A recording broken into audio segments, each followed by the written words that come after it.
Vader in die hemel, ons vat graag u woord in ons hande. O Heer in die hemel, ons het gekom om u woord te verstaan.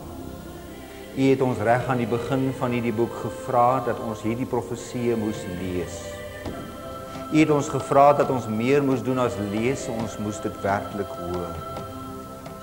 Maar dan het u 'n derde stap vir ons in gedagte wat u aan die begin en aan die einde van hierdie boek herhaal, waar u vir ons sê salig is ons as ons dit nie net lees en hoor nie, maar regtig reageer. Vader, ons is vanaand hier om van u lewe te ontvang. Ons is vanaand hier om van u te ontvang dat ons werklik sal verstaan wat u vir ons wil bring. Terdee besef elkeen van ons dat dit nie in 'n mens moontlik is nie. O Heer, ons wil net u woord vanaand saam lees. En sal u na ons kom, want ons weet, u verlang daarna dat ons sal verstaan. Ons gaan nou op u wag. Kom baie naby aan ons, waar u woord in die profesie self sê, Daniel was baie verskrik en geskok. Hy het bleek geword toe hierdie inligting 2600 jaar gelede aan hom gegee was. Ons gaan nou op u wag. Amen. Wie is hierdie dier met sy 7 koppe en 10 horings? Almal wil graag weet. Maar voordat ons vanaand antwoorde in ons harte kan kry, moet ons ten minste aan die begin weet hoe dit gestel word in die woord van God. Ek het die Bybel oop waar ons hom verlede keer op ons laaste aand ook oopgehad het, Openbaring 12. 'n groot teken het in die hemel verskyn. 'n vrou wat met die son bekleed was, die maan was onder haar voete. Sy het 'n kroon met 12 sterre opgehad. Die bruid, die engel sê dit vir my amper mooier hier, 'n groot en wonderlike ding het verskyn. Hier is mense wat God wil dien, die bruid. Maar nou kom die probleem wat ons vanaand bykom. Nou ontmoet ons die dier met sy 7 koppe en 10 horings. 'n ander teken het in die hemel verskyn. Daar was 'n groot vuurrooi draak met 7 koppe en 10 horings. Hy het teenoor hierdie vrou gestaan, hy wil haar beveg. 'n oorlog wat hierdie draak voer teen die bruid. Wat 'n soort van oorlog? 'n oorlog teen die wet van God. Nou lees ek vir u die laaste vers van hoofstuk 12. Hierdie draak was vertorend op die vrou. Hy het weggegaan om oorlog te voer teen haar ander nakommelinge, en vanaand gaan ons nie eens by die ander nakommelinge kom nie, wat die gebooie van God bewaar en die getuienis van Jesus Christus het. Hierdie draak met die 7 koppe en die 10 horings, en as dit die Here se seën is wat ons oor 'n uur sal sê, maar kyk hoe duidelik. Hierdie draak se hoofaanvalspunt is een groot saak. Hy het 2 bene, oorlog teen die gebooie van God en u geloof in Jesus. Dit is die inhoud van Openbaring hoofstuk 12. Nou maak ons die volgende boek of volgende hoofstuk oop. Openbaring 13 begin met hierdie drama. 7 maal in die apokaliptiese profeseë word daar verwys na die dier met die 7 koppe en die 10 horings. Môre aand se lesing, die 1260 jaar profesie, kom ook 7 maal voor. Kom ons kyk daarna. Ek het 'n dier uit die see sien opkom met 7 koppe en 10 horings. In hoofstuk 12 was hy genoem die draak met die 7 koppe en die 10 horings. Hier het hy 'n naamsverandering ondergaan. Hy is nog steeds die dier met die 7 koppe en sy 10 horings, maar nou is hy die dier. En oor 'n uur, maar God gee, sal jy verstaan hoekom dit nou 'n dier is en hoekom hy in die begin 'n draak was. Skokkende woorde vir u en my, wat vanaand saam is. 13 vers 3. Daar is die dier met die 7 koppe en 10 horings nog. En die hele wêreld het met verwondering agter hierdie dier aangegaan. Wat sê Jesus Christus Openbaring vanaand aan u en my? Is u en ek so uniek dat die hele wêreld is behalwe ons? Of wat sê die Bybel? Almal van ons het wat gedoen met hierdie dier? Met verwondering, met bewondering volg ons hom. Dis 'n baie sterk aantuiging wat daar staan, 'n baie sterk stelling. Ek beweeg oor na Openbaring 17. Die valse vrou of die hoerkerk. Verskoon die woorde, dis Bybelse woorde. Openbaring 12 het vir ons gebring by die bruid. Openbaring 17 kom ons by die valse vrou, en as ek reg onthou, is dit volgende maandag aand se lesing. Openbaring hoofstuk 17. Volgende maandag aand gaan ons hoofstuk 17 vir u vers vir vers saam lees. Kom ek begin met die tweede gedeelte. Kom hier en ek sal jou toon die oordeel van die groot hoer wat op baie water sit. Die valse kerk sal u sien, sit juis. Die valse kerk word gedra deur die dier met die 7 koppe en 10 horings. En hy het my in die gees weggevoer na die woestyn, na die agtergrond. Ek het hier die vrou gesien sit op 'n skarlakenrooi dier, vol godslastelijke name met 7 koppe en 10 horings. In hoofstuk 12 is dit die reinvrou wat teengestaan word, wat beveg word deur die dier met sy 7 koppe en 10 horings.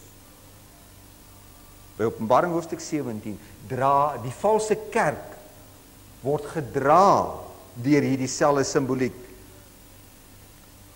Ja, ek moet vir u vers 5 lees. Wie is die vrou wat op hom sit, wat ons vanaand sal sien? Op haar voorhoof was 'n naam geskrywe vir verborgenheid. Op haar voorhoof, sy beweer sy is die bruid van God, maar sy is die valse bruid, sy is nie die bruid nie. Verborgenheid, die groot Babylon, die moeder van die hoere, van die gruwels van die aarde. Die Here moet daarom 'n sterk gedagte aan ons wil bring as die Bybel dit so sterk stel. Babylon, en môre aand gaan ons dan juis baie duidelik sien wat word met die terminologie en die simboliek van Babylon bedoel. Môre aand is 'n baie sensasionele lesing. Verborgenheid, sy's groot Babylon. In Openbaring 18 vers 7 sê sy, ek is die bruid. Ek is nie 'n weduwee nie. Maar die Here sê dis 'n leuen. Sy's Babylon, sy's die moeder van die hoere, van die gruwels van die aarde. Hierdie sy word juis gedra deur die dier, deur die anti-kris wat ons vanaand moet ontleed. Ek hoop jy begin 'n spanning agterkom. Hierdie anti-kris beveg die kerk, maar dra die valse kerk.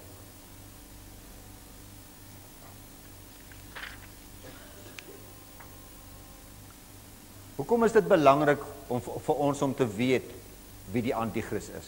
Wat gaan hy doen? Veel belangriker, wat 'n gevaar hou hy vir ons in? Waarom gee die Bybel 7 profesieë aan hierdie onderwerp? Waarom is dit so belangrik? Kom ons begin deur Paulus se waarskuwing aan te haal. En voor ek by Paulus se waarskuwing kom, wil ek vir 'n oomblik net by u stil staan met die woord anti-kris. Ek wil net vir 'n oomblik by die voorvoegsel stil staan, anti. U ken hierdie voorvoegsel. Anti beteken teen, maar weet jy dis 'n sinonieme betekenis? Weet jy wat beteken die woord anti in sy sterker vorm in die oorspronklike? Ek wil hê moet nou mooi luister. In die plek van. In leierskap. As een leier teen 'n ander leier is, dan sy anti daardie leier, maar wat hy eintlik wil hê, hy wil in die plek van daardie leier kom. Die anti-kris wil die plek van God in die kerk hê, wil die plek van God in u lewe hê. Hy's anti-Christus. Hy wil eintlik in die plek, en dit moet u verstaan, anti is sterker net as teen, hy wil in die plek in beweeg. En dit gaan jy nou baie mooi verstaan, as ons hierdie eerste paar tekste begin saam lees. 2 Tessalonisense 2. Ek wil hê jy moet die opskrif weer eens onthou, die opskrif van 2 Tessalonisense 2, waar Paulus ook hierdie onderwerp hanteer van die anti-kris. Weet jy wat is die opskrif in 2 Tessalonisense 2? Die wederkoms van Christus sal vooraf gegaan word deur die openbaring van die anti-kris. Kort voor die einde sal God ons help om te kan verstaan die openbaring van die anti-kris, en ons gaan later ook kom by sy verskyning, die aand as ons Armageddon gaan doen. Dan begin hierdie vers. Onthou, kort voor die einde gaan die anti-kris homself openbaar. Armageddon, ons gaan nog daarby kom. Hierdie vers begin nou met die woord teestander. Daardie woord tee is eintlik die woord anti, hy steen hom. Daar kan net sowel vertaal gewees het anti-kris.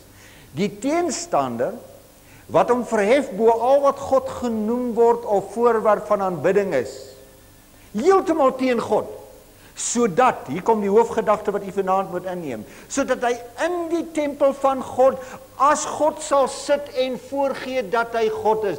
Waar gaan hierdie anti-kris werk? By die karousel of binne die kerke? Sodat hy in die tempel van God sal sit en voorgee dat hy God is. Onthou wat die Here sê, geen wonder nie, die Satan self verander hom in 'n engel van die lig.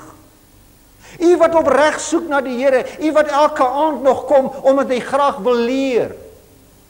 Hy weet dat hy by u op geen ander weg ingang in u geloofslewe 'n inbraak kan maak, tensy hy nie so na u kan kom.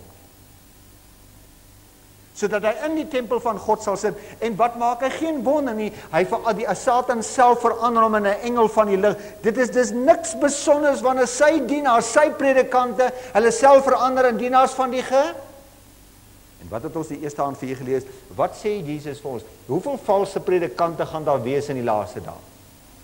Baie. Daarom moet ek weer vanaand vir u sê, daar is niks spesiaal in my dat ek nie vals kan wees nie. Daarom mag u nie glo wat ons vir u bring nie. U moet net glo wat die Bybel vir u sê. Dit is dus niks besonders wanneer sy dienaars hulle kom voordoen as dienaars van die geregtigheid nie. Sy optrede in die kerk gaan gepaard gaan met groot magsvertoon. Dit het jy al die eerste aand baie duidelik gesien. Een van die laaste verse wat ons vanaand gaan lees is die vers wat jy so baie al gehoor het, die 666 vers. Die laaste vers van Openbaring 13, wat ons vanaand gaan doen, is Daniël 7 en Openbaring 13. Jy gaan net nou sien, hulle bring presies dieselfde boodskap. Die een is 2000 jaar terug was die profesie gegee, Openbaring, die ander in Daniël 2600 jaar terug. Wat staan hier? Hier kom die wysheid te pas. Die Here wil vanaand hê dat u alle insig en verstand en wysheid wat God u gegee het, nou moet gebruik. Dat u in u verwysingsraamwerk hierdie inligting moet inplaas. Hier kom die wysheid te pas. Wie die verstand het, laat hom die getal van die dier bereken. Dis 'n mens wat ons vanaand moet ontleed. Dis die getal van 'n mens. Sy getal is 666.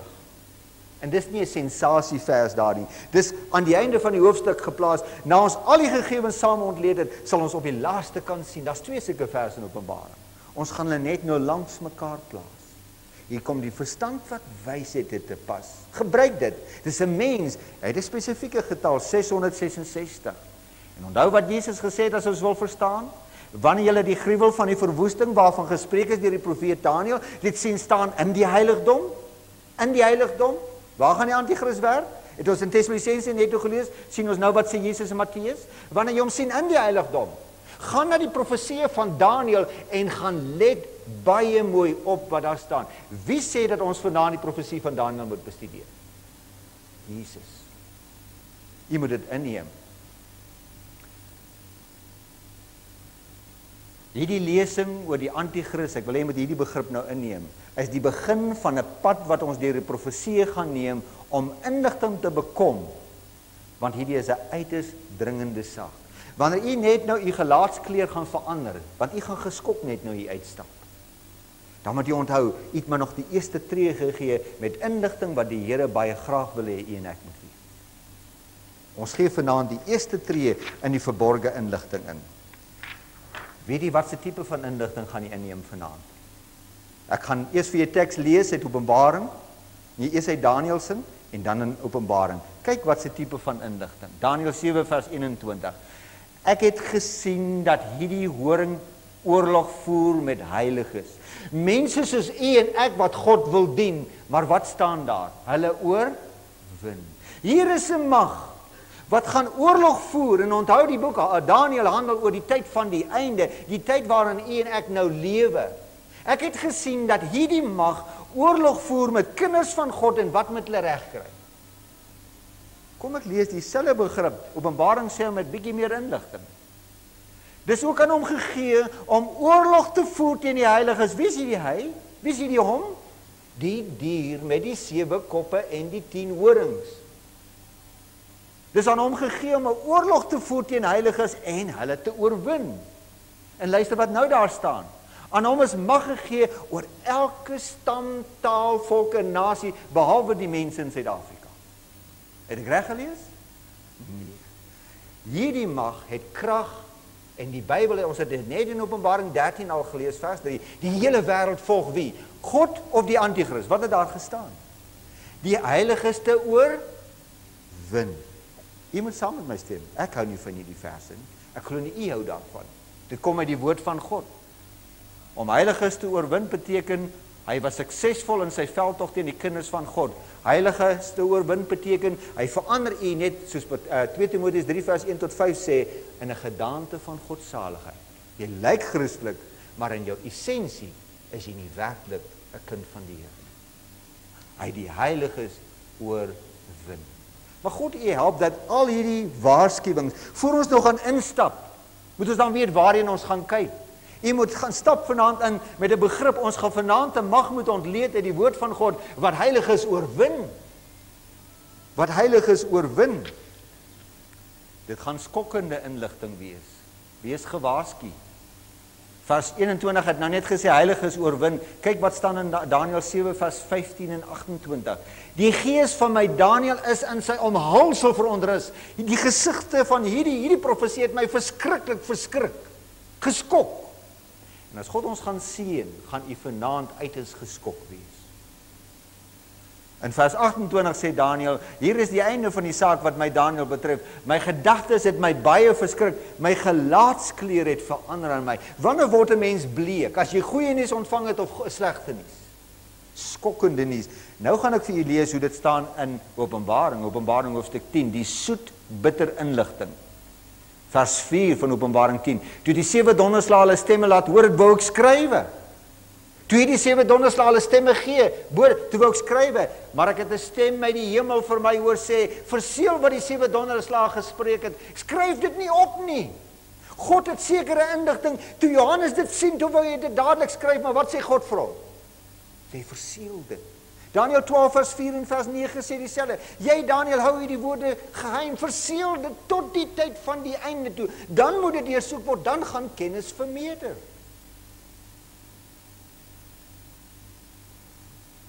Goed, ons sien dan oor vers 4, dis verseël. Wanneer was dit geopen? Ons moet die profesie ook nog met u doen. Die 7de bassein, in die tyd van die 7de kerk, die 7de seël, die 7de bassein. Maar in die dae van die stem van die 7de engel, wanneer hy met die bassein sal blaas, die 7de bassein, dan is die verborgenheid van God volbring. En ek wil hy nou sien wat daar staan, dan sal hy, soos hy die blye tyding aan sy diensknegte, die profete verkondig het. Al gaan u vanaand skokkende inligting uit die Bybel ontvang, Jesus noem dit die blye tyding. Alhoewel vanaand se inligting wat soet is in die mond en na bitterheid gaan verander. Wat se tyding is dit? Wanneer jy net nou geskok is, onthou asseblief, die Bybel noem dit wat se tyding? Goeie tyding. In vers 10, toe neem ek, en dis waarom u vanaand hier is. En ek gaan vanaand hierdie profesie in ons hand neem. Ons gaan hierdie profesie eet vanaand. Ons gaan dit bestudeer. Toe neem ek die boekie uit die hand van die engel. Ek eet dit toe op. In my mond was dit soet soos heuning. U gaan vanaand verbaas het oor die duidelikheid van die woord. Maar as jy die implikasie besef, wat gaan daardie soet inligting in die maag word? Wanneer kry jy mense holkol op jou maag? Wanneer word jy bleek? So wees gewaarsku. God wil ons vanaand seën. U gaan vanaand hier uitstap geskok. Ons moet dus voorbereid wees. As die Here ons gaan seën, gaan ons uiters geskok wees. Ek is nou klaar met die inleiding. Kom ons lees nou die droom wat ons vanaand gaan bestudeer. Onthou jy die eerste in Daniël 2 wat ons bestudeer het? Ons gaan vanaand die tweede gesig uit die boek Daniël bestudeer. Is u gereed? Die gesig, Daniël 7 vers 1. In die eerste jaar van Belsasar, die koning van Babel. Hier is 'n hele paar jaar later, toe ons Daniël 2 gesig bestudeer het, was dit aan die begin van Nebukadnesar se regering. Nebukadnesar was Belsasar se oupa. 'n hele paar jaar later nou al. Ek dink as ek reg onthou, meer as so 24 jaar as ek nou moet skat. Want Daniël 3 trek hier by 26. In die eerste jaar van Belsasar, die koning van Babel, het Daniël 'n droomgesig gesien, die gesigte van sy hoof op sy bed, toe dit in hierdie hoofstuk opgeskryf. Hierdie hoofstuk gaan dit nou vertel. Die gesig wat Jesus gesê het, ons moet gaan bestudeer. Vers 2. Daniël het gespreek en gesê, ek het in die nag in my gesig gesien en kyk, die 4 winde van die hemel het die groot see in beroering gebring. En wat ek vir u eintlik moes byplaas is Openbaring 17 vers 15. Die waters waarop hierdie hoer sit, is volke en menigtes en nasies en tale. Dis wat die water, wat die see beteken. Uit die nasies het die volgende dinge gebeur. Vers 3. en 4 groot diere het uit die see uit opgeklim. Dis wat Johannes nou in sy droom sien. Uit hierdie see wat in ontroering kom 4 diere na vore. Die eerste een was soos 'n leeu. Ons gaan nie baie aandag aan die eerste 3 diere gee nie, want Daniël vra nie eens vir die engel wat dit beteken nie. Hy het geweet en ons weet ook uit Daniël 2 al wat dit beteken. Daniël gaan net aandag vra en meer inligting vra uit van die 4de dier, maar kom ons kyk verder. En kyk, 'n tweede dier het gekom, die beer. 'n Leeu wat uit die see het opgekom. Na die leeu het 'n beer gekom. Daarna het ek gekyk en 'n ander een, 'n derde een, 'n luiperd het uitgekom. 'n Leeu, 'n beer en 'n luiperd. En ek wil hê voor ek vers 7 en 8, nou gaan ons die 4de dier lees, die hoofonderwerp van hierdie aand. Wil ek hê jy moet onthou, wat wil ons vanaand verstaan? Wat wil ons vanaand ontleed? 'n Dier met 7 koppe en 10 horings, wat die oorlog voer teen die kerk, wat die hele wêreld volg, wat die valse kerk dra.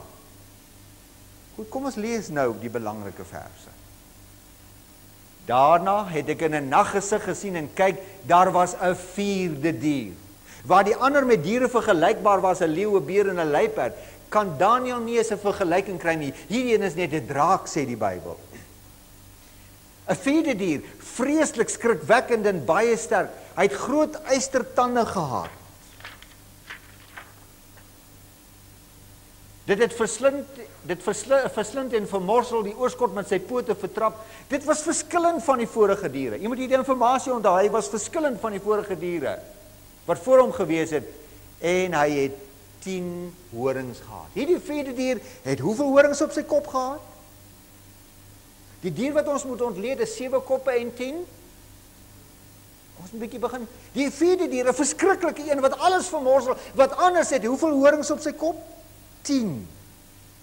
Nou vers 8. Terwyl ek op die horings ag gee, waarop gee Daniël nou ag? Op die 10 horings op die 4de dier. Terwyl ek op die horings ag gee, kom daar nou 'n ander horingkie in. Hy's nie deel van die 10 nie, 'n ander een. Hier kom hy. Hy kom staan tussen die 10. En hy het 3 van die vorige horings ontwortel, wortel en tak uitgeruk. Hy sê vir my, as daar 10 horings was, en hier kom 'n kleintjie en hy trek 3 uit, hoeveel bly oor? Wat is die simboliek wat ons moet ontleed vanaand? Die dier met die 7 koppe en sy 10. Daar was oorspronklik 10, maar hoeveel het krone behou? Jy gaan dit net hoe verstaan.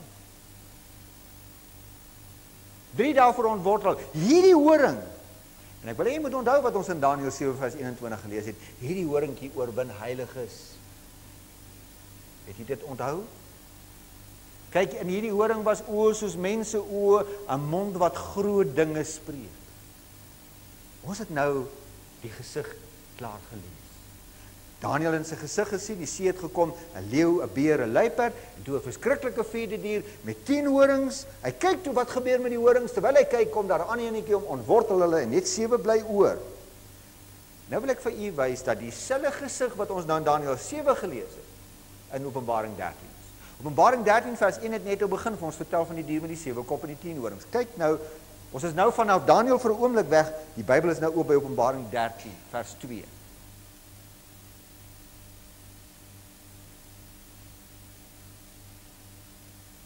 Die dier wat jy gesien het was soos 'n luiperd, dat was die 3de dier. Jy gaan nou sien, hy werk van hom af op. Luiperd, die 2de die beer, die leeu en die draak. Die draak met die 7 kop en die 10 horings. Ek wil hê jy moet uit hierdie vers sien, ek gaan dit nie volledig in Openbaring 13 doen nie, ons studeer vanaand Daniël 7, die Here sê laat hy wat lees oplet. Ek wil net hê jy moet onthou, dat dieselfde 4 diere, presies net so voorkom in Openbaring 13. Ek sien party se gesigte draai. Dis 'n profesie wat gelyk loop met Daniël 2 se beeld. Daar is die 4 diere, soos julle sal opmerk. Nou het ons die gesig gekry, nou gaan ons die eerste verklaring kry. Ek hoop jy let nog mooi op. Ek hoop jy het nie 'n harde dag gehad nie. Vers 17 vind ons eerste leidraad. Kyk wat sê Daniël 7 vers 17. Wat beteken hierdie 4 diere? Wat beteken hierdie 4 diere? Hierdie groot diere wat 4 is, 4 konings, 4 koninkryke sal uit die aarde uit opstaan. Wat verteenwoordig hulle? 4 ryke. Onthou jy dat Daniël, Babylon, Mede, onthou jy die 4 ryke? 4 koninkryke sal uit die aarde uit opstaan. Onthou jy die 4 ryke, die Babylon in die jaar van 605 tot 539, môre aan bietjie meer informasie daaroor. Hulle was ingeneem deur die Mede en Perse. Toe die Grieke oorgekom, Alexander die Grote, sy pa Philip het eintlik om op die kaart begin plaas, maar Alexander die Grote was die een wat binne 8 jaar die wêreld kon oorwin. Maar dan die 4de dier, die Romeinse ryk. Dus hier die 4 diere. Nou weet ons, die 4 diere stel koninkryke voor. Nou gaan Daniel na engel Gabriel stap. Dis engel Gabriel. Jy het al seker in die Bybel gelees van engel Gabriel. Dis engel Gabriel wat hierdie gesigte vir Daniel kom gee. Nou stap Daniel na die engel Gabriel, en hy vra, ek wil bietjie meer verstaan. Wat beteken hierdie gesig tog? Dis waarom u hier sit vanaand, u wil hierdie gesig verstaan. Wat vra Daniel? Daniel 7. Kyk wat is die eerste vraag wat Daniel vra. Toe wou ek sekerheid verkry oor die 4de dier. Toe wou ek sekerheid verkry oor die 4de dier wat van al die ander verskillend was. Wat wou hy vra? Wie is die 4de dier? En nou gaan die engel hom antwoord. Wil jy die antwoord lees? Vra in vers 19, so antwoord die engel. So het hy vir my gesê, daar lees u nou engel Gabriel se woorde. So het hy gesê, die 4de dier is die 4de koninkryk, die Romeinse ryk. Ons eerste informasie was vanaand, die 4 diere stel altyd 4 koninkryke voor, maar die 4de dier is in werklikheid die Romeinse ryk. Die 4de dier is die 4de koninkryk wat op die aarde sal wees. Hoekom was Daniel so ontsteld oor die 4de koninkryk? Hierdie Romeinse ryk. Waarom is hierdie ryk vir Daniel so skokkend? Nou kom ons by die groot gedagte. Waarom was Daniel nie so bekommerd oor die Babyloniese tyd, oor die Mede en Persiese tyd, oor die Griekse tyd? Hoekom was hy so geskok oor die 4de ryk? U moet onthou, dit was in die tyd van die 4de koninkryk, die Romeinse ryk, wat die verlosser van hemel en aarde, Jesus Christus, gebore was. Dis in die Romeinse ryk wat Jesus gewerk het. Dit was 'n Romeinse wet wat Jesus aan 'n kruis laat sterf het. Dit was Romeinse soldate wat om sy graf was, wat hom fisies gekruisig het. Dit was 'n Romeinse soldaat met 'n Romeinse swaard wat Jesus se sy deurboor het. Dit was 'n Romeinse seël wat Jesus se graf verseël het. Dit was vir Daniel so 'n skok. Oor 2-4 lesings van nou af gaan ons Openbaring 14 doen, die uur van sy oordeel. Daar gaan u sien hoe geskok Daniel was. En ook in Openbaring Johannes, om te dink dat toe die Messias kom, toe aanvaar die Jode nie hulle verlosser nie. Wat het die Jode met Jesus gemaak? Het hulle met oop arms aanvaar of hom uiteindelik aan 'n kruis gehang? Dis verbasend. Dis waarom die 4de dier vir hom so skokkend was. Maar nou weet ons weet ons wie is die 4de dier, maar onthou hierdie 4de dier het ook 10 horings gehad. Kom ons kyk wat beteken dit, die 10 ryke. In vers 19 het Daniel gevra, wie is die 4de dier? Vers 23 het die Here geantwoord deur Gabriel, die 4de dier is die 4de koninkryk. Nou vra Daniel sy tweede vraag aan die engel. Hy vra, en oor die 10 horings wat op sy kop was? Daniel sê maar, wat beteken dit as dit die 4de dier die Romeinse ryk is? Wat beteken dit dat die 4de dier 10 horings het? Wil jy graag weet wat die engel sê? Die 10 horings? Nou antwoord die engel in vers 24. Die 10 horings uit daardie koninkryk, wat 'n koninkryk? Die 4de koninkryk, die Romeinse koninkryk. En die 10 horings uit daardie koninkryk sal hoeveel konings opstaan? Verstaan nie? Die 4de dier. En die Romeinse ryk het in die jaar 476 tot 'n val gekom en in hoeveel ryke verdeel? 10. Presies soos die Bybel ons, dit is die ontstaan van Europa. Ja, in die jaar 476 het daar die magtige Romeinse ryk tot 'n val gekom en in hoeveel nasies verdeel? Ons het dit die aand met Daniel ook gesien. Hoeveel nasies? 10. Daar is die Latynse name, u ken dit baie goed. Die Anglo-Saxers, die Franke, die Bourgonde, Suewe, Wesgote, Heruli, Oosgote, Lombarde en die Vandale hierbo in Noord-Afrika. Toe die Romeinse ryk tot 'n val gekom het. Ja, hierdie profesie skakel vir ons in net voor die val en ook met die val. U onthou daardie profesie. Dis nie die eerste maal wat u dit sien. Dit was Daniel 2 se profesie. Ons is vanaand by hierdie 4de een. Daar het ek vir Daniel 7 vers 24 aangehaal. Europa, uit daardie koninkryk sou 10 konings ontstaan. Onthou net een ding, ons is op pad om die anti-kris te kan ontleed. Ons is op pad om 'n simboliek die 7 koppe en die 10 horings. Ons weet nou al, wat beteken die 10 horings? Dit is die 10 ryke wat uit die Romeinse ryk ontstaan het. Nou gaan Daniël 'n derde vraag vir die engel vra. Die eerste vraag is, wie is die 4de dier? Dis die Romeinse ryk. Wat beteken die 10 horings? Dis die 10 koninkryke wat uit die Romeinse ryk ontstaan het. Ek hoop dat u in u hart besef die wonder van wat u lees, dat die Here lank in Babylon se tyd al, honderde jare voor daar nog 'n Mede en Perse, 'n Griek en 'n Romein en wat Romeine en dan nog die Europa was, het God dit daarvoor uitgesê. Wat engel Gabriël hier antwoord, is hoe lank gesê, voor dit nog bestaan het. U moet dit besef. Nou gaan Daniël verder vra oor die 10 horings, hy die antwoord gekry, dis die koninkryk, maar nou kom ons by die een, die ander een, en dis hierdie horingkie, die anti-kris. Die ander een, wat opgekom het, waarvoor 3 geval het, naamlik hierdie horing wat oë en 'n mond gehad het, wat groot dinge spreek, terwyl sy gestalte, hierdie klein horingkie wat opgekom het en 3 ontwortel het, gaan uiteindelik baie groter geword as daardie 10. En nou ek wil hê jy moet onthou, hierdie horingkie oorwin heiliges. Ek dink u is al baie opgewonde dat ons kan aanbeweeg, maar ons kan nie net instap nie, u moet die informasie hê. Nou geliefdes, kom ons by ons hoofvers van vanaand. Wat gaan hierdie klein horingkie doen? Wat gaan die dier met die 7 koppe en die 10 horings doen? Hy het as 'n klein horingkie tussen die 10 nasies ontstaan, maar hy word uiteindelik die dier met die 7 koppe en 10 horings. Nou met groot respek lees ek vir u die hoofvers van vanaand. Wat sou die klein horingkie doen? Hoe sou die klein horingkie slaag om heiliges soos u en ek te oorwin? Ons gaan baie tyd spandeer nou in hierdie vers. Hierdie horingkie sal woorde spreek teen wie? Die Allerhoogste. Hy sal die heiliges van die Allerhoogste mishandel.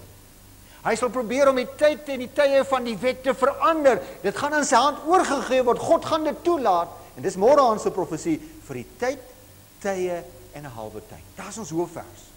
Hy sal woorde spreek teen die Allerhoogste. Hierdie horingkie, woorde teen die Allerhoogste. Hy gaan die heiliges van die Allerhoogste mishandel. Hy gaan probeer om die tye en die wet te verander. En dit gaan in sy hand oorgegee word. God gaan dit toelaat en het dit toegelaat. Wat die môre aand baie pertinent sal verstaan. Vir die tyd, tye en 'n halwe tyd. Woorde teen die Allerhoogste, die heiliges mishandel.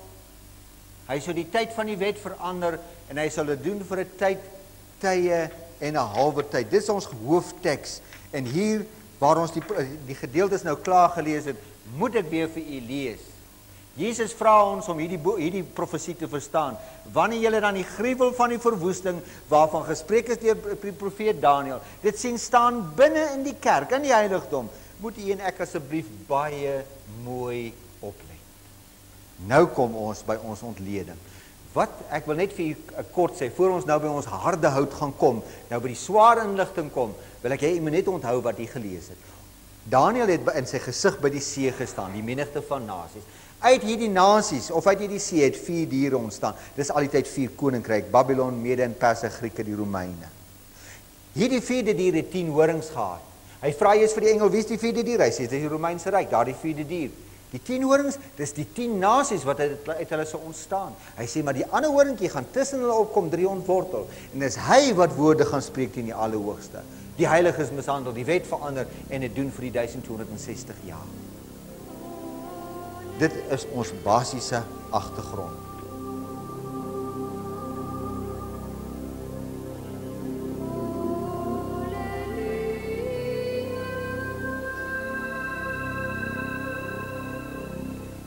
Ek wil hê ons eerste 5 leidrade gaan ek vanaand uit die geskiedenis uitneem, want die Bybel neem ons geskiedenis toe. En dan die laaste 5 leidrade gaan ons uit die Bybel self. Al 10 kom uit die Bybel, maar dan gaan ons met die gegevens self kom. Wat is ons eerste leidraad wat ons vir u wil noem? Die eerste leidraad wat ons wil doen, ek lees dit daar vir u uit die 8ste vers. Kom daar 'n ander horingkie tussen hulle op. Tussen hierdie 10 nasies, daar's ons eerste leidraad. Die Bybel sê tussen hierdie nasies sou hierdie klein horingkie opstaan.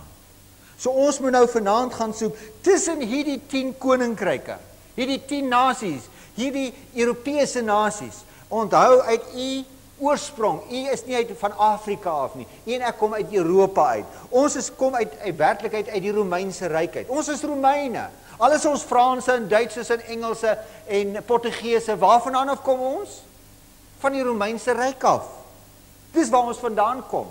Maar nou sê vers 8, tussen hulle sou hierdie horingkie ontstaan en opstaan.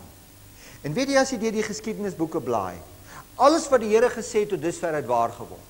Ja, Babylon het gekom en gegaan, Mede en Perse het gekom. Wat is daar van Babylon vandag oor? Niks. Al wat hier kom, as jy by die plek Babylon kom, vir toerisme het hulle 'n klein miniatuurstadjie gebou. Net soos hulle vir Durban se miniatuurs. Dis al wat die Bybel het gesê, daar sal nooit weer 'n stad daar gebou word. Wat is oor van Mede en Perse vandag? Enigste ding uit daardie era, die rykes hier vir ons het vanaand dalk 'n Persiese mat in hulle huis. Dis al wat nog oorgebly het daarvan. Grieke, 'n kafeetjie op 'n straathoek, bietjie Griekse filosofie wat jy studeer, weg. Waar is die Romeinse ryk? 'n Latynse taal wat vandag nie eens meer vereis word by die regte nie. Dit is verby. Die Here sê tussen daardie 10 nasies sou die klein, en nou wil ek vir u die transparant terugplaas. Ek wil vir u sê, as jy en ek deur die geskiedenisboeke blaai om te kyk watter nasie tussen die 10 ontstaan, dan raak ons bietjie teleeggestel, want geen ander nasie het nou tussen die 10 nasies ontstaan. Jy is byna teleeggestel, want alles wat die Bybel tot dusver gesê het, het gebeur. Maar net voor jy die geskiedenisboeke wil toemaak, dan merk jy, en u gaan van my eerste leidraad nie hou nie, ek moet al wat nou ontstaan het, was die pausdom. Die pausdom is die enigste mag wat daar in hierdie tydperk ontstaan het. Ek hou nie van hierdie leidraad nie. Ek sê altyd vir mense, ek hang hom aan 'n dun spindraadjie op. Ek is bereid om hom enige tyd uit te gooi. Maar al wat nou van wêreldomvang ontstaan het, is die pausdom. Dis die eerste leidraad, kom daar 'n ander horingkie tussen hulle op. Nou leidraad nommer 2. Leidraad nommer 2 haal ek uit vers 24. Sal 10 konings opstaan, ja, die Romeinse ryk sal tot 'n val kom, maar daardie ander een, daai klein horingkie, sal na hulle opstaan. Nou het die pausdom na dit ontstaan, kom ons kyk.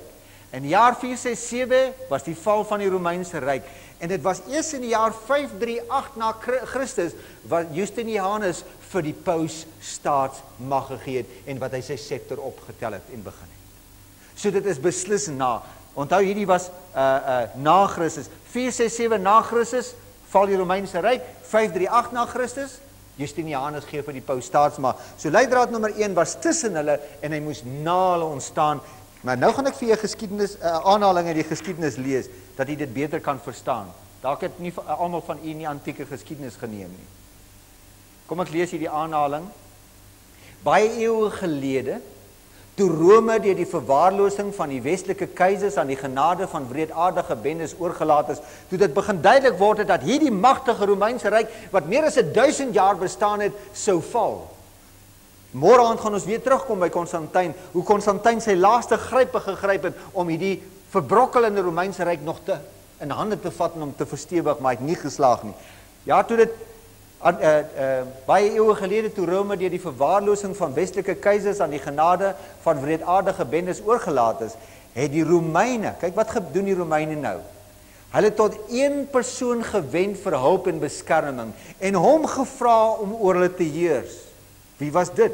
Justinianus met die paus. En dus, op hierdie eenvoudige manier, het die beste aanspraak op alle koninklike regte, die wêreldelike ryksgesag van die paus begin. In nederigheid het die vicarius van Christus die troon van die keiser betree. Ja, die paus vat nou die plek van die Romeinse keiser. Die troon van die keiser betree en die scepter opgeneem waarvoor keisers en die konings van Europa in eerbied sou buig deur so baie eeue. Leidraad nommer 1, hy sou tussen hulle opkom, hy sou na hulle opkom, en presies dit het gebeur. Hulle het hom gaan vra. Nou kom ek by 'n baie interessante en insiggewende leidraad. Leidraad nommer 3 haal ek uit vers 24. En 3 konings neerwerp. Onthou die Bybel het gesê, hy sou tussen hulle kom, en wat sou hy met van die 10 nasies maak? Hoeveel sou hy ontwortel? 3. Kom ons lees dit nou. In die jaar 533 na Christus, het Justinianus vir die paus gevra, kom heers oor ons. Ja, toe Justinianus vir die paus staatsmag vra, toe was 7 van hulle, die Engelse, die Anglo-Saxons, die Franke, die Bourgondiërs, die Spanjaarde, die Portugese, en die Lombarde was bereid. Ja, om net weer vir u te wys, die Vandale by Noord-Afrika, die Heruli daar by Italië been en die Oosgote, is van die aardbodem af weggevee. Al wat ons vandag nog van hulle weet, is wat in die geskiedenisbladsye staan, is wat ons in die museums, wat nog oorgebly het van hulle. Hulle is totaal ontwortel, hulle is weggevee. Ons kom nou by leidraad nommer 4. Een was tussen hulle, na hulle, en hy het so 3 neerwerp. Kyk wat sê leidraad nommer 4, vers 24. Hy sal verskillend wees van die voriges. Was die pausdom verskillend van die ander 7 nasies? Ja, die ander 7 nasies was politieke magte, koninkryke. Hierdie was 'n kerk wat opgestaan het. Dit was 'n kerk. Hy was 'n beslis anders. Leidraad nommer 5, 'n mond wat groot dinge spreek. Hy was 'n toonaangewende mag. En as ek hierdie lesing nie onnodig lank, maar kon ek 'n paar staaltjies vertel het, maar kom ek lees vir u van die volgende aanhaling ook. En dan is ek klaar met die leidrade uit die geskiedenis. Gedurende die 2000 jaar wat die kerk op hierdie aarde bestaan, 'n baie ou kerk al vandag, die Katolieke Kerk. Gedurende die 2000 jaar wat die kerk op hierdie aarde bestaan, het sy oorlog gevoer teen, so te sê, elke regering van die wêreld. Die wêreld is vol van hulle pynhope, hulle trone het gewankel en geval, hulle vorstehuise het stof geword, en die regerings van die wêreld vandag sal dieselfde noodlot teekom, as hulle die vyandskap van die kerk van God uitdaag. Ja, beslis 'n toonaangewende mag. Hy het tussen die 10 Europese nasies ontstaan, hy het na hulle ontstaan, hy het 3 ontwortel. Hy was 'n toonaangewende mag. Hy het verskil. Dit was 'n kerklike mag wat nou na vore gekom het. Ek is nou klaar met die eerste 5 leidrade uit die geskiedenis. Nou kom ons by die swaar onderwerp. Daar die vers 25. Hy sal woorde spreek teen die Allerhoogste, die heiliges van die Allerhoogste mishandel. Hy sal die tyd en die tye van die wet verander. En hy gaan dit doen vir 'n tyd, tye en 'n halwe tyd. Kom ons begin by ons hoofvers. Hy sal woorde spreek teen die Allerhoogste. Hoe spreek 'n mens woorde teen die Allerhoogste? Daar's baie maniere. Die een wat ons nou vir u wil uitlig, Lukas 5 vers 20 en 21. En toe hy hulle geloof sien, dis Jesus nou, hy sien mense se geloof, sê hy vir hulle, mens, jou sondes is jou vergewe. Jesus sien iemand se geloof. Hy sien dit in die siel en hy sê, ek vergewe jou sondes. Kan 'n mens 'n ander mens se sondes vergewe? Nee, net God kan dit doen. Was Jesus 'n God? Ja. Maar kyk wat sê die Fariseërs, en in 'n sekere mate was die Fariseërs reg, nie oor Jesus nie, maar oor die beginsel. Luister hier. En die skrifgeleerdes en die Fariseërs het begin redeneer en sê, wie is hy wat so godslasterlik praat? Wie kan sondes vergewe behalwe God alleen? En die Fariseërs was reg. Net 'n God kon. Was Jesus 'n God? Ja. Kon hy die sondes vergewe? Ja. Wat maak die Katolieke Kerk oor hierdie beginsel? Wie van u het al in die Vatikaanstad gestaan? Ek het al daar. Wie het al gesien hoe staan hulle tou by daai hokkies? Vandag nog word dit gedoen. Maar kom ek lees vir u. Kom ons lees vir u presies uit hulle eie boek uit. Priesters vergewe sondes. Ons het nou net gesien, 'n predikant, of hy 'n priester, of 'n dominee, of 'n pastoor, of wie ook al is, kan nie sondes vergewe. Dis slegs God. Sonde, vergifnis van sonde is iets meer as net ek vergewe jou, is 'n hartsverandering wat God by jou bring. En dis wedergeboorte wat net van God af kan kom. Kom ons lees vir julle uit hulle eie boeke uit nou. Kyk wat hulle sê. Onthou die woorde is dat hierdie klein horingkie sou woorde spreek teen wie? Die Allerhoogste. Luister nou. Soek waar u ook al wil, deur die hemel en die aarde, en u sal alleenlik een geskape wese vind wat die sondaar kan vergewe. Wat hom kan vrymaak van die kettinge van die hel. Daardie buitengewone persoon is die priester, die katholieke priester. Wat sê hulle, wie is hierdie buitengewone persoon? Die katholieke priester. Wie kan sondes vergewe behalwe God, is die vraag wat die hedendaagse fariseer vra. En ek antwoord, en ons gaan voort met hulle woorde. Dit is presies 'n aanhaling uit hulle woorde.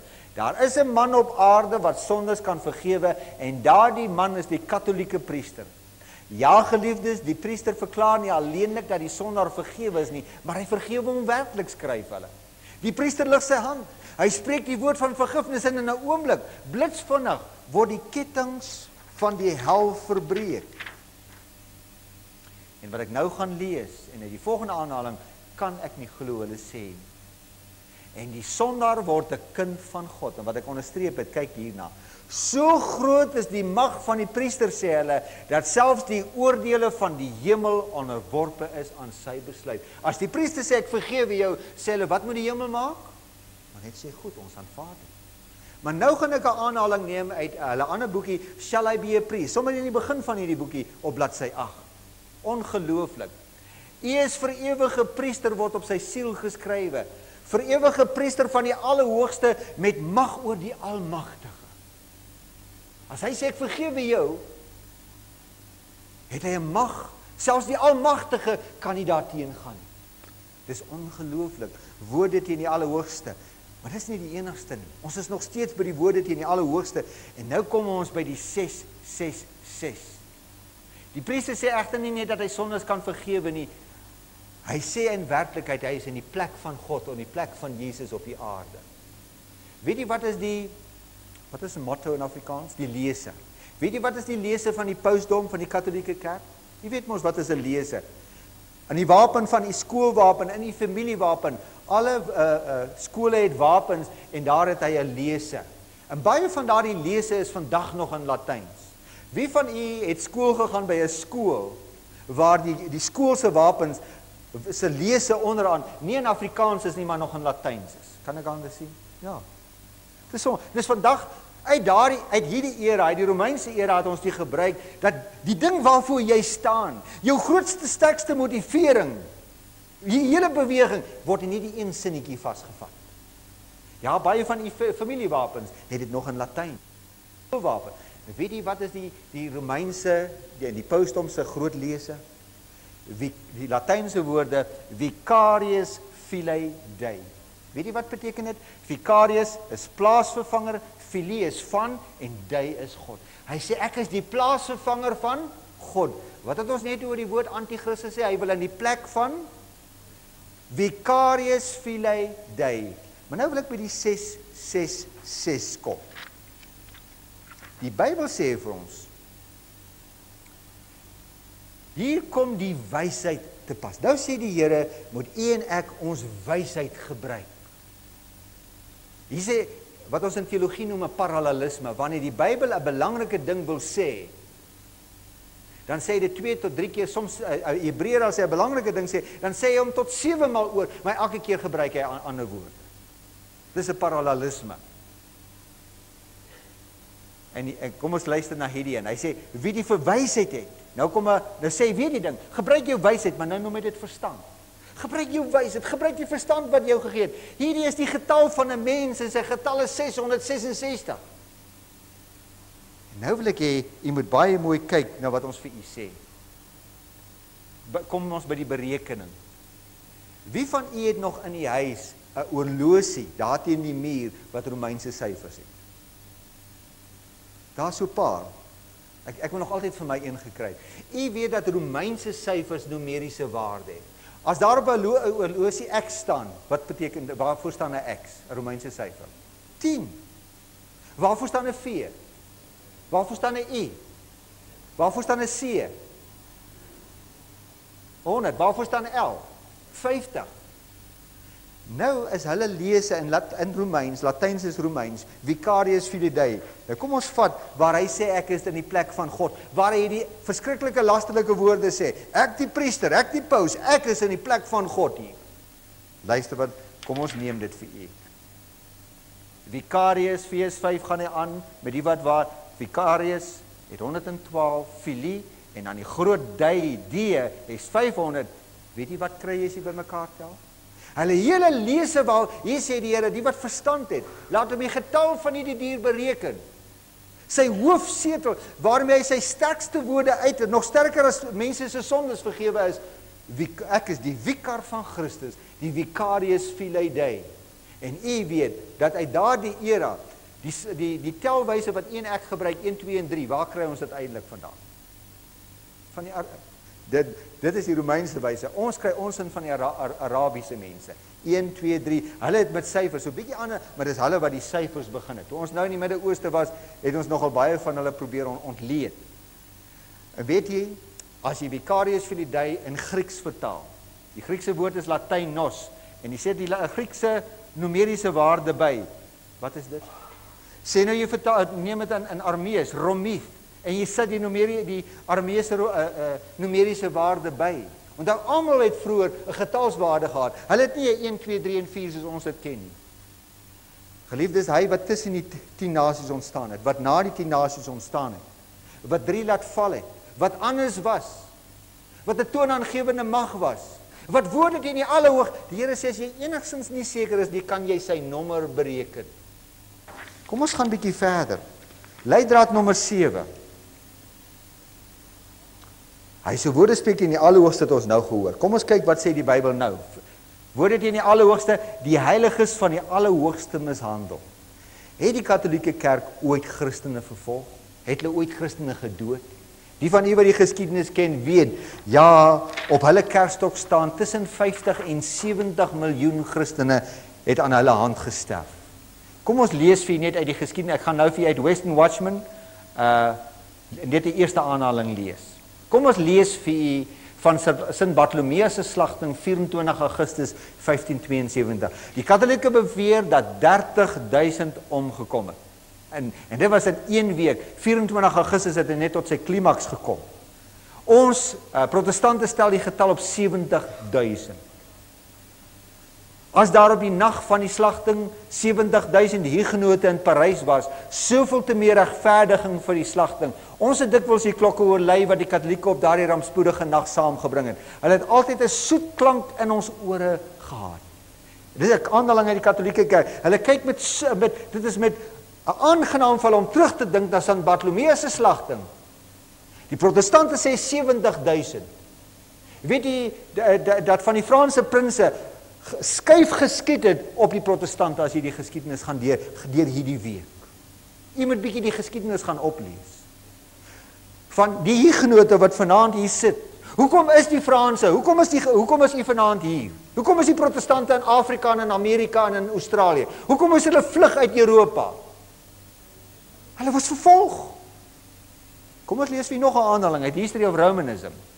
Sedert die geboorte van die pausdom tot die huidige tyd, word dit deur noukeurige en geloofwaardige historiese bereken dat meer as 50 miljoen. Hoeveel? Daar is sekere geskiedskrywers wat hierdie getal verhoog tot 200 miljoen. Kom ons wees konservatief. Ek het net die aanhalings gaan uithaal wat die klein syfertjies noem.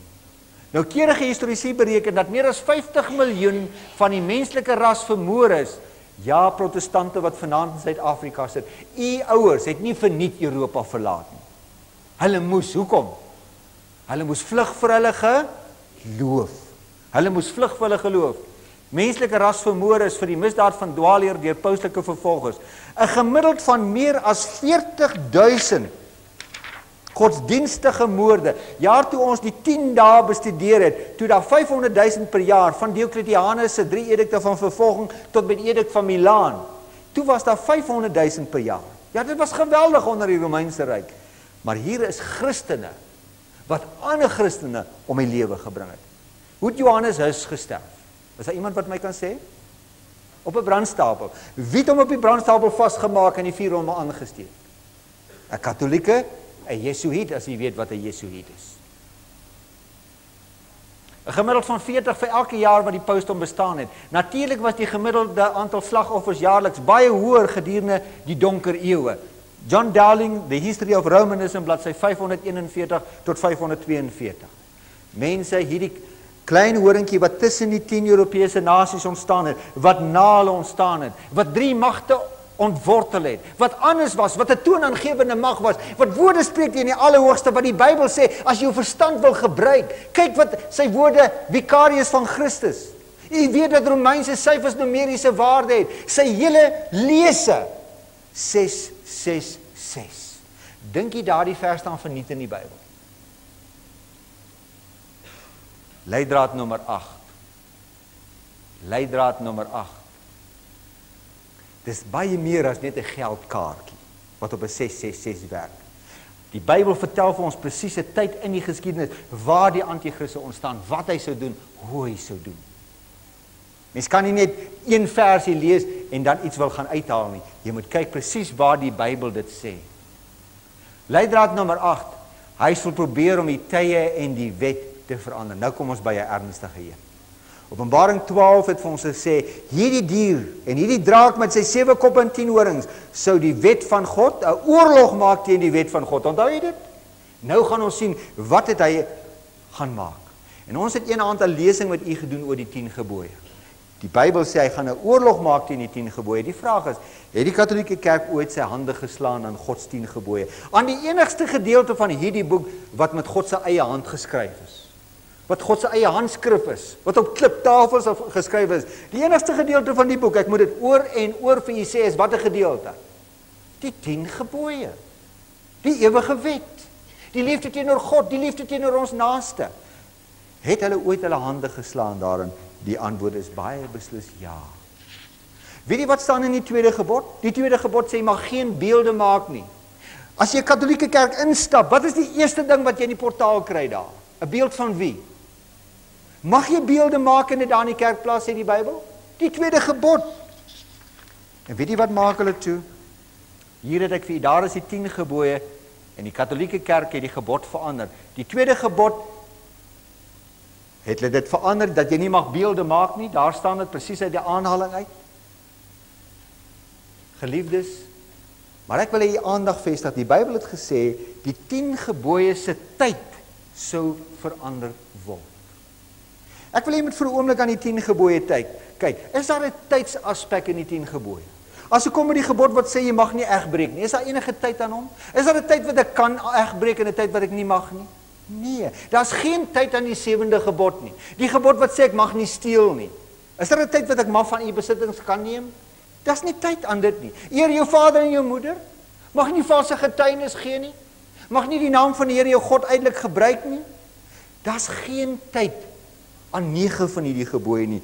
Daar is net een gebod wat tydsgebonde is, en watter een is dit? Dit is die 4de gebod. Waar die Here sê, 6 dae kan jy arbei en al jou werk doen. Maar die 7de dag is die Sabbat van die Here jou God. Dan mag jy geen werk doen nie. Van die 10 gebooie is daar net die 4de gebod wat enigiets met tyd, en die Bybel sê, hy sou die tyd van die wet verander. Nou, kom ek vra vir jy, het hulle ooit hulle hand geslaan aan die tyd van die gebod? Wie van u het gekatkeseer? Wie ken katkesasie? Ek het gekatkeseer in die NG. Ek sien baie van u, die kort begrip, die vrae wat u moes deurwerk. U ken katkesasie. Kom ek gaan vir u nou die Katolieke Kerk se katkesasieboek oopmaak op bladsy 50. U ken die kort begrip, die vraag, die antwoord. Nou lees ons uit hulle katkesasieboek. Die Bybel sê, hierdie mag sou die tyd en die tye van die wet verander. Kom ons lees dit. Watter is Sabbatdag in die Katolieke katkesasieboek? Die antwoord, Saterdag is Sabbatdag.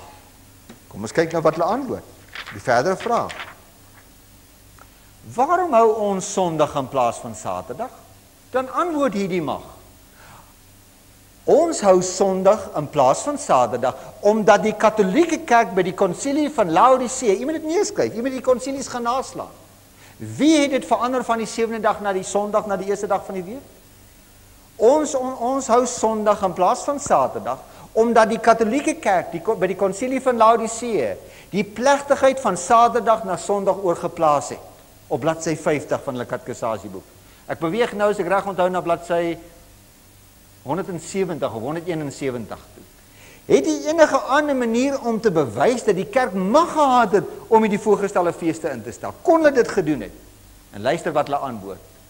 As sy nie so mag gehad het nie, kon sy nie dit gedoen het waarin alle moderne geestelikes met haar saamstem nie.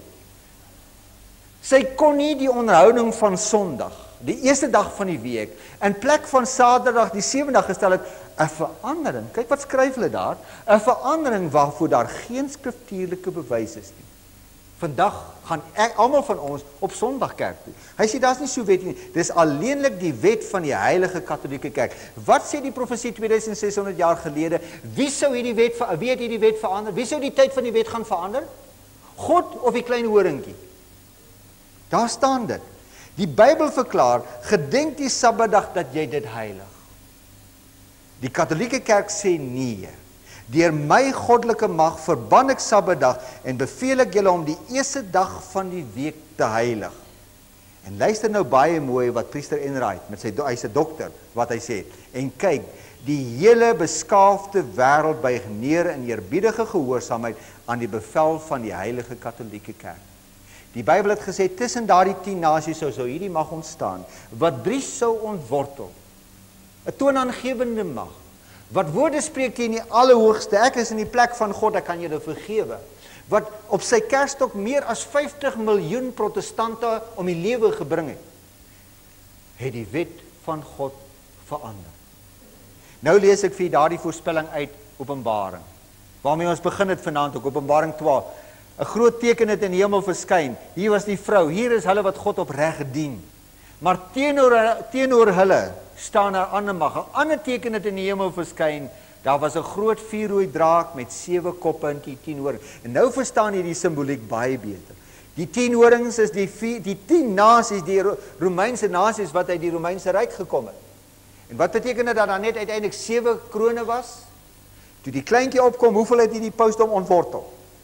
3. Hoeveel het oorgebly? 7. Nou verstaan jy, die draak met die 7 koppe en die 10 horings. Wat sê die Bybel sou hy doen?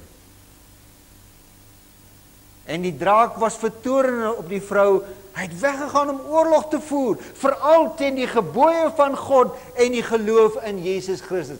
Wat is Satan se hooffokuspunt?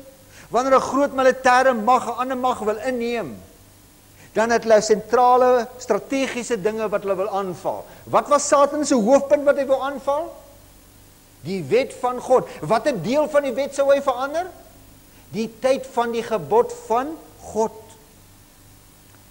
As ons oorgaan na, en onthou Openbaring 12 het gesê, die draak met die 7 kop en die 10 horings, en Openbaring 13. En dit gaan u volgende maandag aan baie beter verstaan, as ons Openbaring 7, onthou ons het vanaand vir u gesê, ek het nog net 1 tree in die verborge inligting gegee. Dis my Openbaring hoofstuk 13, Daniël 7, ons moet nog 14, 15, 17, 18, 16, die 7 laaste pla, moet ons alles nog na kyk. Nou verander dit na die dier, in Openbaring 12 was dit die draak, die dier, ja, die draak het nou 'n Christelike baadjie aangetrek wat jy môre aand gaan sien. Die draak, nie die dier nie, met sy 7 koppe en die 10 horings. 13. Ek het 'n dier uit die see sien opkom met sy 7 koppe en sy 10 horings.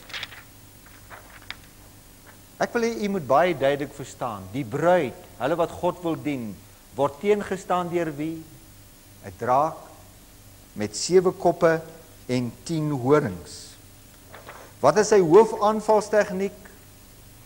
Ja, toe God vir die mens wou leer hoe verlossing sou kom, het God vir Moses gesê, ek gaan jou 'n voorbeeld gee van die heiligdom wat in die hemel is. Daar was 'n dit was interessant, dit was 'n binnehof genoem, maar die binnehof was in werklikheid buiteom. Dan was daar die heiligdom wat 2 vertrekke gehad het. Ek wil hê jy moet dit mooi sien. Wat is Satan se hoofaanvalstegniek? Binne in daai vertrek was die heilige vertrek, dan was daar 'n voorhangsel, en dan binne in die voorhangsel was die allerheiligste. In daardie allerheiligste gedeelte mag net die hoofpriester, Levitikus 16, gaan lees dit, die dag van Yom Kippur, mag in die heiligdom inbeweeg. Net in die allerheiligste. Nou wil ek vir u vra, binne in daardie hele aanbiddingsstruktuur wat God gegee het, wat was die sentrale punt? Binne in die allerheiligste, wat die hoofpriester net 1 keer per jaar gaan het, was die ark. Wat was binne in daardie ark? Die 10 gebooie. Die enigste gedeelte van hierdie boek van God, wat met sy eie hand geskryf is. En dis juist wat die profesies, Satan se hoofaanval was juist op daardie gebod. En wat is die spesifieke gebod? Die tyd van die gebod. 'n Oorlog gaan voer juis met die tyd van God. En nou wil ek hê u moet lees. Die Bybel sê, as hy die wet van God verander het, hoeveel van die Christene sou saam met hom stap? Net party of die meeste? Luister wat sê die Bybel. En die hele wêreld het met verwondering agter die dier aangegaan, vers 4. Daardeur het hulle die draak aanbid en ook die dier aanbid en gesê, wie is aan hom gelyk? Die Satan het die wet van God sy tyd verander.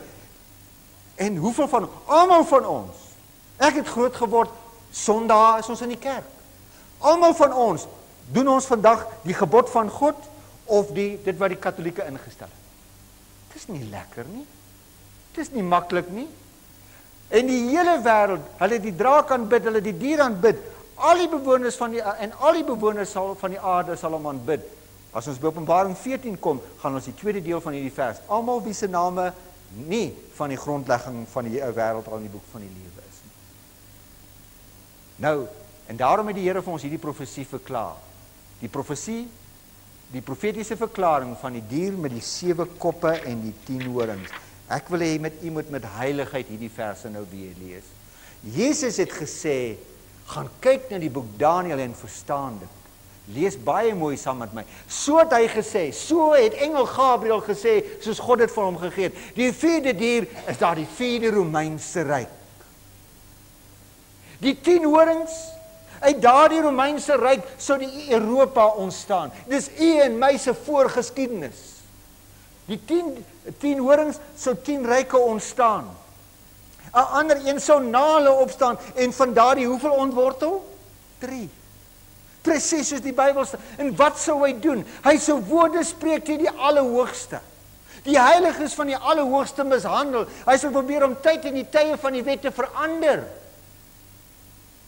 Môre aand gaan ons al ons tyd spandeer, en dit is 'n baie interessante studie, tyd en 'n helfte van 'n tyd. Ek wil hê u moet met heilige respek kyk na die profesie wat u daar sien. Eers die beeld, Daniël 2, die 4 ryke tot by die wederkoms van die Here. En vanaand wys die duiwel vir ons, verskoon my, die Here vir ons presies hoe hierdie mag sou inbeweeg. Wat hy presies sou doen. En nou, baie belangrike verse. Ons tyd is nie meer so lank nie. Openbaring bevestig dat dit die stad Rome is wat die hoofsetel is.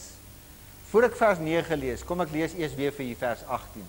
Die Here sê, as jy enigstens iets twyfel vanaand oor hierdie klein horingkie wat tussen die 10 nasies sou ontstaan, wat na hulle sou ontstaan, wat 3 sou neerwerp, wat 'n toonaangewende mag sou wees, wat 'n ander mag sou wees, wat woorde teen die Allerhoogste spreek, wat die heiliges mishandel, wat die tyd van die wet van God verander het.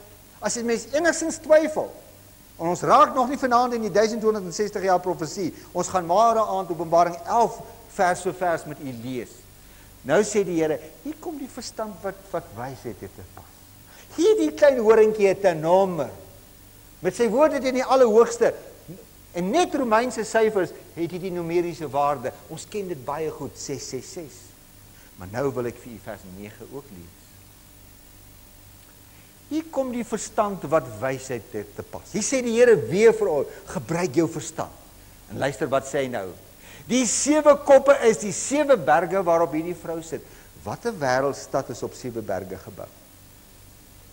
Ken jy dit? Die Here sê, as jy enigsins nie seker is, kyk na die 666, maar daar's hierdie klein horingkie wat die Sabbat sou verander, die tyd van die wet sou verander, bly in wat 'n wêreldstad? Die stad op die 7 heuwels. Die stad op die 7 heuwels.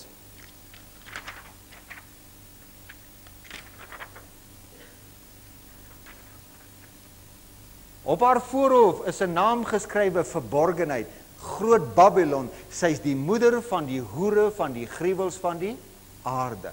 Volgende maandag aan gaan ons die hele hoofstuk 17 vers vir vers vir u lees.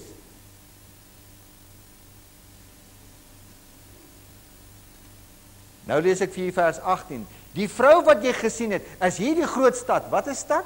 Die stad op 7 heuwels. Wat 'n wêreldstad is op 7 heuwels? Wat is die Katolieke Kerk se hoofsetel? Die Vatikaanstad. Waar is die Vatikaanstad?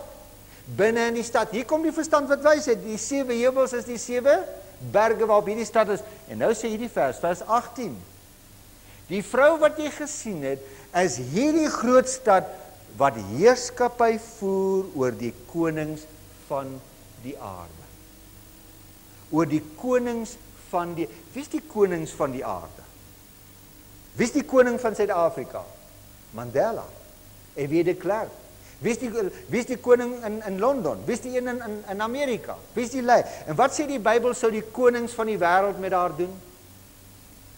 Kom ek vertel vir 2,5 jaar, 3 jaar gelede, het ek 'n lesing in Pretoria Noord en ook in Mountain View aangebied oor dieselfde onderwerp. En na een aand toe ons by Pretoria Noord na hierdie lesing uitstap, toe stap daar 'n mevrou Enrico uit en sy sê vir my, ek is verskriklik geskok vanaand. Ek sê van hom, hoekom is jy geskok? Wel, dit is 'n skokkende lesing. Om te besef dat Satan God se wet gaan verander het en dat almal daarmee loop is skok. En sy sê nee. Sy sê ek werk vir die departement van buitelandse sake.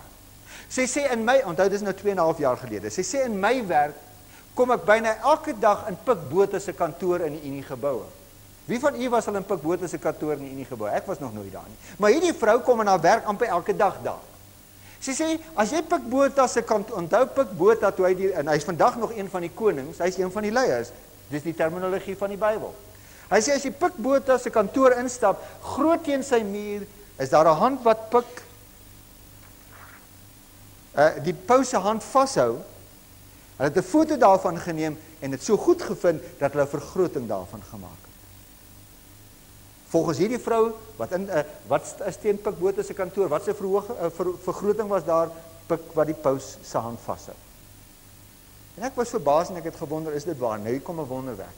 2 aande daarna het ek en 'n vriend van my, Johan Potgieter, 'n gesin gaan besoek. En interessant, die gesin, dis 'n jong blonde dametjie wat die lesings bygewoon het en sy het gesê, kom, ek wil graag met julle gesels, kom besoek my by my huis. En ons het nie geweet sy het 'n stiefma nie, want sy het 'n ander van gehad. Ek kan nou nie eens meer daarvan onthou nie. Maar toe ons die aand aan die deur klop, toe sê Johan nog Potgieter en die vrou sê, maar ek is ook Potgieter. Toe sê sy, ek was nie by julle lesings nie, maar ek gaan elke aand deur die lesings as my dogter hier aankom.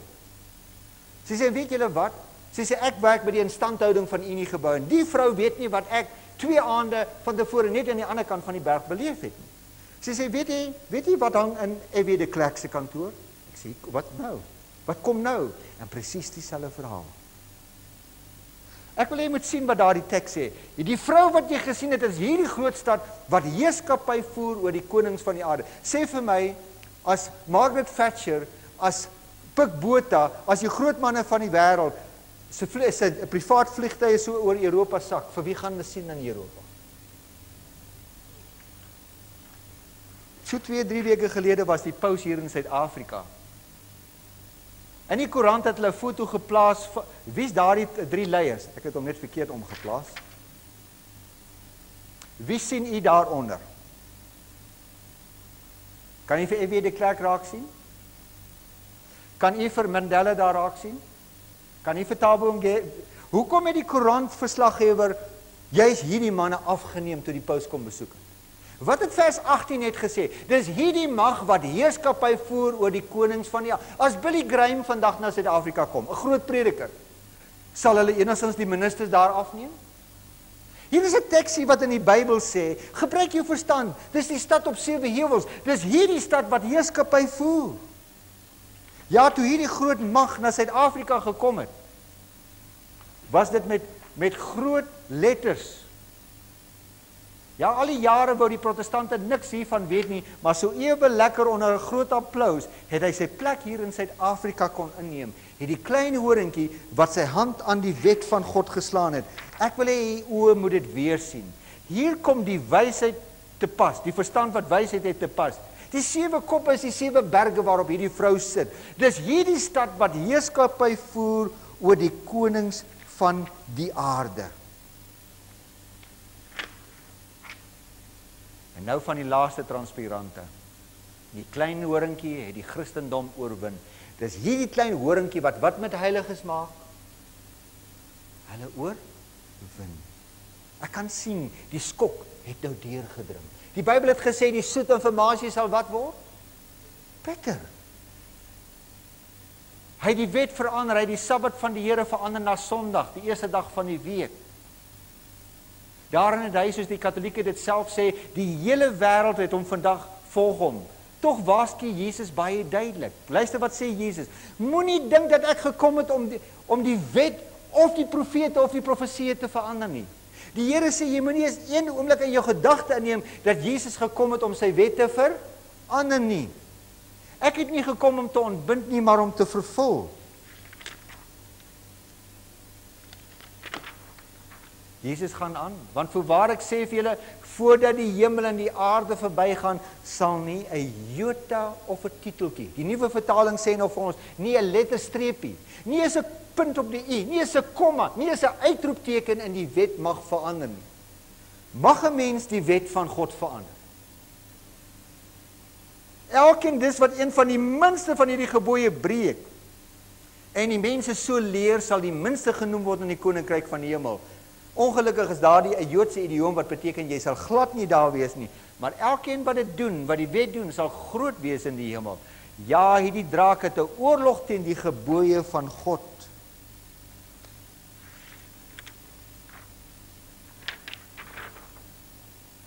Nou kom ek by die laaste hoofstuk van die Bybel, Openbaring 22 vers 14.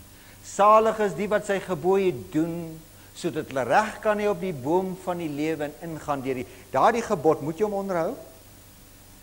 Salig is hulle wat, dis die laaste hoofstuk van die Bybel.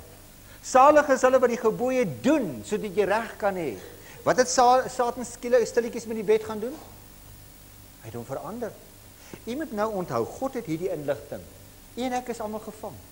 God het hierdie inligting hoe gehou? Jy moet nog uitvind hoekom. Hoekom het die Here ons nie vooruit vertel dat hoekom het God gewag tot die hele wêreld dit doen en hy sê dit nou eers vir ons? Hoekom sê jy Daniël, hou hierdie woorde geheim? Dit gaan nie hoor die aand as ons Openbaring 14 doen. Die Here sê hierdie soet inligting wat bitter inligting is baie goeie inligting. So hou vas. Ek is net vanaand die leser van wat werklik in die Bybel staan. Salig is die wat sy gebooie doen. Hierdie is 'n uiters ernstige saak. Baie subtiel het die Satan dus daarin geslaag om die wet van God te verander. Die hele wêreld het verwonderd agter die dier aangegaan. Die anti-kris het die tempel van God gaan sit en die hele Christelike wêreld vandag volg sy leerstelling. Openbaring doen 'n beroep op ons om hierdie aanval teen die wet te weerstaan. Kom ons luister wat sê, onthou hierdie woorde het ek vir jou in Openbaring 13 gelees. Nou ietsie uit Openbaring 14 se lesing. Vers 12. Hier kom die leidsaamheid van heiliges te pas. Ons het nou net gehoor, die paspoort tot die hemel is salig is hulle wat die gebooie doen. Nou maak, wie se boek is die boek Openbaring? Salig is julle as julle lees en dit hoor. Nou sê dit, hier kom die leidsaamheid van heiliges te pas. Hier is hulle wat die gebooie van God en die geloof in Jesus bewaar. Openbaring 12 vers 17 se laaste vers. Satan het 'n oorlog teen die gebooie en die geloof in Jesus. En Openbaring 14 sê, hier is heiliges. Hier is hulle wat die gebooie van God bewaar. En nou eindig ek met leidraad nommer 9 wat ek nie gaan verduidelik nie. Ek wys net vir u wat ons môre aand gaan studeer. Leidraad nommer 9. Dit sal aan sy hand. God het dit toegelaat. U moet uiteindelik uitvind, hoekom het Jesus toegelaat dat Satan so subtiel ingekom het en die wet verander het? Ons weet nie, want dit was deur God hoe gehou? Toegehou. Hoekom is dit toegehou? Daar was goeie nuus vir u. Daar was goeie nuus vir u. Maar tyd en 'n halwe tyd. Wat beteken tyd en 'n halwe tyd? Van die Engelse Bybels maak dit vir ons later makliker. Tyd beteken tyd, daar's tyd in enkelvoud, daar's tyd in meervoud en 'n halwe. Tyd hoe skryf 'n Romein 'n 1?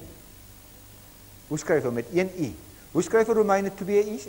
2 i's. Dis 1 en 2 en 3. Daarom 'n makliker vertaling van die Engelse vertalings, daar staan in werklikheid 3 en 'n half jaar. Dit staan in Daniël 7 vers 25 wat ons vanaand gelees het. Dit staan in Daniël 12 vers 24 en Openbaring 12 vers 14. Dis 3 van hulle. Maar daar staan 'n ander getal ook. 42 maande. Kom ek lees vir julle dit. Openbaring 13 vers 5. 'n mond is aan hom gegee wat groot woorde en godslastering uitspreek, aan hom is mag gegee om dit 42 maande lank te doen. En dit staan in Openbaring 13 vers 5 en Openbaring 11 vers 2. 3,5 jaar of 42 maande. Hier is nou, ek weet jy het al 'n lang rukkie gesit, maar probeer net vir 'n oomblik verstaan. 3 keer sê dit, die paus sal dit doen vir 3,5 jaar. 2 plekke sê hy sal dit doen vir 42 maande, en dan een van ons hoofverse vanmôre aan, 1260 jaar. Ek sal aan my 2 getuienis gee, dat hulle met sakke bekleed sal wees, 1260 dae. Hoe lank is 'n profetiese dag? 'n jaar. Ons het dus 3 dae hier, 3 tydperke, 3,5 jaar, 42 maande, 1260 dae. As u dit vir die eerste maal in die lewe hoor, vandag, dalk is daar van u wat vanaand hier sit, wat vir die eerste maal in die lewe wil lees van die 42 maande, wat vir die eerste maal in die lewe lees van die 1260 dae, of van die 3,5 jaar. As 'n mens dit vir die eerste maal in jou lewe lees, dan klink dit of dit 3 verskillende tye is. Maar dis wat ons noem 'n Hebreëse parallelisme. Ek het dit reeds vir u gesê, die Hebreër as hy 'n belangrike ding sê, dan sê hy dit in verskillende woorde. En ek eindig met ons hoofvers van gisterand. Maar die voorhof buitekant die tempel moet julle uitlaat en dit nie meet nie, want dit is aan die heidene gegee. Aan wie gegee? Heidene. Hulle gaan die heilige stad vir die 42 maande of vir die 1260 jaar vertrap. Hier is 'n profesie wat vir ons vertel hoe die heidendom die kerk sou binnekom. Moet dit nie nou al meet nie, moet dit nie nou oordeel nie, want dit is aan die heidene gegee. Hulle gaan die heilige stad, God se heilige dinge, vir hoe lank vertrap? Vir 1260 dae. Van die jaar 538 tot die paus staatsmag gekry het, tot 10 Februarie 1798, toe Berthier, een van Napoleon se generaals, die paus gaan gevange neem het en ons sy mag ontleen het. Geliefdes, mag die Here u seën. Ek wil weer vir u sê, u het vanaand skokke ontvang. 'n Mag wat baie subtiel inbeweeg het. Die hoofchristelike figuur vandag het sy hand aan die wet van God geslaan. Die hele wêreld doen vandag sy instelling. Dit sluit my en u in. God het dit toegehou. Hoekom? Môre aand gaan ons die verhaal kry van die 1260 jaar, Openbaring hoofstuk 11. Groot is die inligting wat môre aand tot u kom. Die soet inligting het bitter geword. Dit word 'n goeie boodskap genoem. Hou vas, God het iets moois vir u in gedagte. Dis die openbaring van Jesus Christus wat ons moet lees, wat ons moet hoor, wat ons moet bewaar. Kom ons staan en ons bid saam. Ons Vader in die hemel, daar's vanaand 'n stilte in ons siel terwyl ons na die inligting gekom het wat u gesê het, neem dit. Dit sal soet in die mond wees. Ja, o Heer, dis wonderlik vir ons om vanaand weer eens te besef hoe u die geskiedenis vooruit kon sien. Hoe jy alreeds in Babylon se tyd die geskiedenis vooruit kon vir ons wys tot by die tyd van die einde. En hoekom u hierdie dinge vir ons verborge gehou het ons nou nog nie saam gelees nie. Ons wil net vashou vanaand want u noem dit die goeie boodskap. U het vanaand gesê die soet inligting sal bitter word. Dis 'n oorlog teen die enigste gedeelte van u woord, die wet. Ja, sy tyd is verander. Help ons om te verstaan hoekom u dit vir ons verborge gehou het. Amen. Sing them over again to me, wonderful words of life. Let me more of the beauty see, wonderful words of life. Words of life and beauty, teach me faith and duty. Beautiful words, wonderful words, wonderful words of life. Beautiful words, wonderful words, wonderful words